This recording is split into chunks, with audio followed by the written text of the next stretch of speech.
السلام عليكم ورحمة الله تعالى وبركاته. نتمنى تكونوا على خير وبخير. اليوم غادي نشارك معكم واحد الغديوة، واحد الطاجين صحي بالدجاج والخضر. في الصراحة ما كاين ما احسن الطاجين. انا الاغلبية كنطيب في الطاجين. كما كتشوفوا هنا عندي الطاجين دايره فيه البصل دوائر. كما كتشوفوا كناخذ الدجاج ديالي كنوضعو فوق البصله.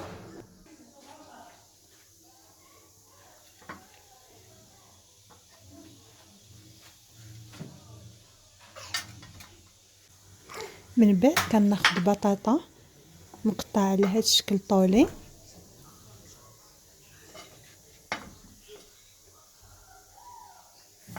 وكنقدها في الطاجين ديالي بحال هذا الشكل هذا.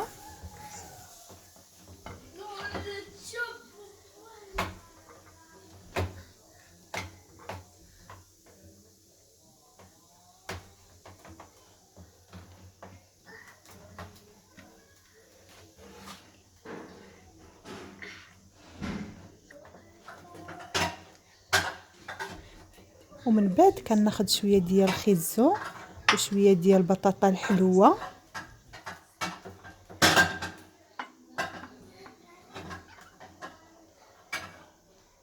حتى هما كنقدهم بنفس الشكل باش الطاجين ديالنا كيعطي واحد المنظر زوين.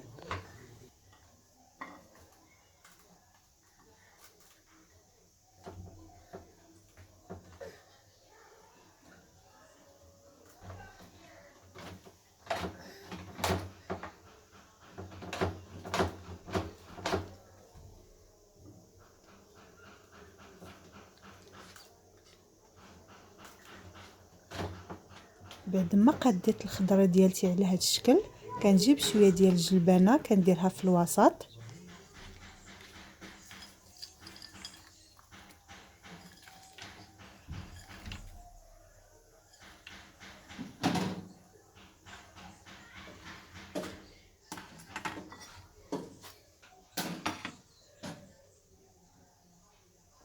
دابا ندوزو ان شاء الله باش نديرو التوابل. انا كنديرهم بهذه الطريقه. كنجيب اناء فيه شويه ديال الماء وفيه طماطم ديال العلبه معلقه كبيره،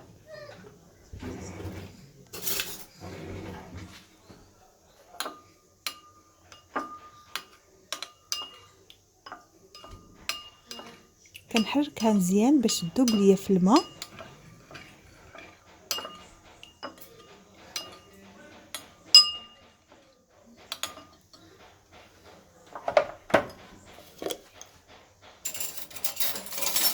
بعد كنضيف لها التوابل. كنبدا بمعلقه صغيره ديال الملحه، والملحه على حسب الذوق.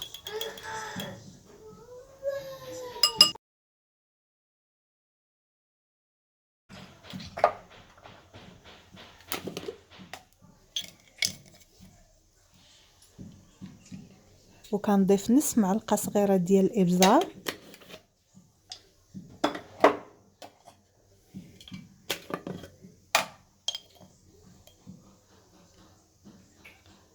ومعلقه صغيره ديال الكركم الخرقوم،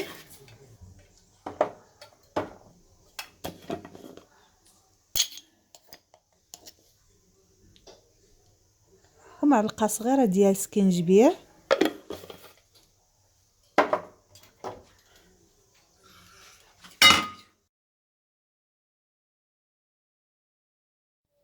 وكنضيف شويه ديال القزبر يابس مطحون،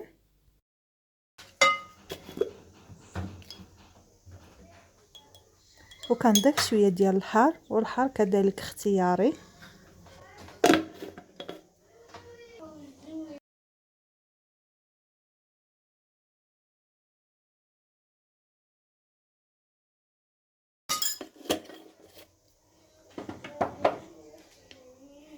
وكناخذ شويه ديال الثومه وكنحكها في داك العطريه.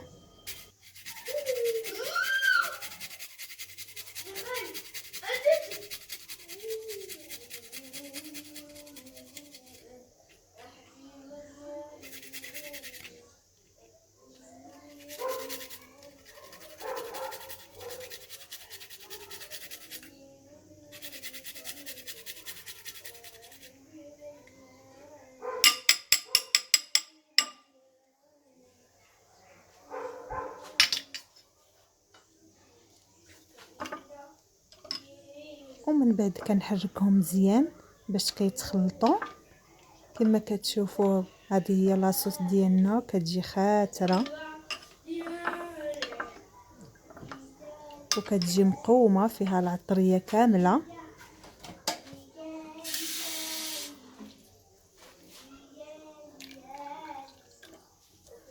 كنضيف لها شويه ديال الماء حيت ما غاديش ندير الماء في الطاجين نهائيا.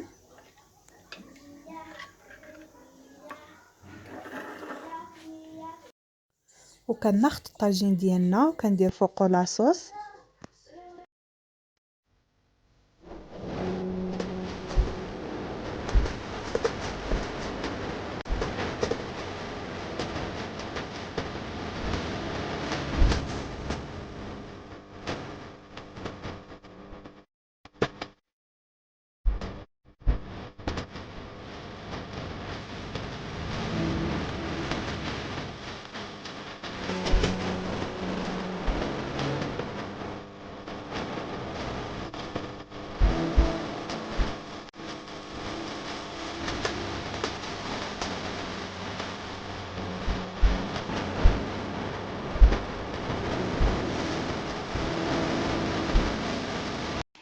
وفي الاخير كندير له شي شويه ديال القزبور والمعدنوس.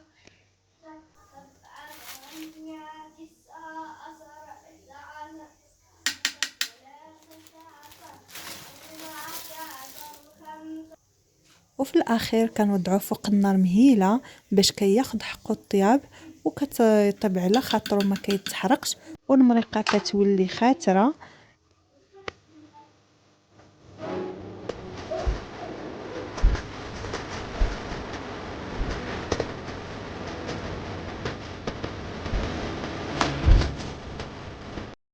كما كتشوفوا الطاجين ديالنا قرب يوجد. دابا غادي نضيف له واحد شويه ديال الزيت البلديه. كما كتشوفوا انا راه ما درتش الزيت في الاول باش الخضره كتشرب داك العطريه وكتجي لذيذه، وكذلك الدجاج. حتى الاخر عاد كندير له واحد شويه ديال الزيت البلديه. جربوا هاد الطريقه غادي تعجبكم بزاف. وهذا هو الشكل النهائي ديال الطاجين ديالنا، كيجي على هذا الشكل والمريقه خاتره. نتمنى يعجبكم ويجربوه. وشكرا على المشاهدة، وما تبخلوش علينا باللايك والاشتراك، والى فيديو اخر ان شاء الله وصفة اخرى. خليتكم على خير وبخير.